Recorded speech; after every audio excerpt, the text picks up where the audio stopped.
రోజుకు 2 సార్లు వాటర్ పట్టినా కూడా చెట్లు అయితే ఫుల్గా వాడిపోతున్నాయి. ఒకవేళ ఒక్క రోజు కనుక మనం వాటర్ గిన పట్టకపోతే అసలు ఆ చెట్లను కూడా అసలు చూడలేము. అప్పుడప్పుడు అనిపిస్తే చెట్లు పెట్టి తప్పు చేసామా అని, ఎందుకంటే అవి అంతగానం వాడిపోతూ ఉన్నాయి, ఫుల్గా ఎండిపోతున్నాయి.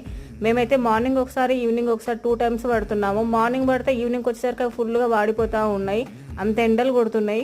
ఇక్కడ అక్క వాళ్ళ మేడ్ వాళ్ళ పిల్లలు వచ్చారు. వాళ్ళకి సమ్మర్ హాలిడేస్ కదా, ఇంట్లో ఉంటే ఒకటే కొట్లాడుతున్నారంట. అట్లా సాయంత్రం పూట డైలీ ఈవినింగ్ ఇట్లా తీసుకొని వస్తుంది. అక్కడ కూడా ఫుల్ కొట్లాడుతూ ఉన్నారు, నేను పడతా అని చెప్పేసి. మా నిహిరకేమో పక్కోళ్ళు పట్టినా పక్కోళ్ళు ఏం తెంపినా అస్సలు నచ్చదు. తను ఒక్కతే తీయాలి, తను ఒక్కతే తెంపాలి అనుకుంటది. కొన్ని మొక్కలు ఎండిపోతున్నా కూడా కొన్ని మొక్కలు పిందెలేస్తున్నా కాయలు కాస్తున్నా అవి చూస్తుంటే చాలా హ్యాపీ అనిపిస్తుంది. ఇక్కడ నిమ్మకాయలు కూడా పట్టేశాయి, మామిడికాయలు అయితే ఫుల్ పూత వచ్చేసి పిందెలు కూడా పట్టేశాయి. దీంతో పాటు మన మిద్దె తోటలో వాటర్ ఆపిల్స్ కూడా చాలా వచ్చేసాయి. ఇట్లా కొన్ని చూసినప్పుడు మనం పెంచొచ్చులే అని చెప్పేసి కొంచెం హోప్ వస్తుంది అనమాట. మరీ కంప్లీట్గా అన్నీ ఎండిపోతే ఎందుకు పెట్టామా అని కొంచెం బాధ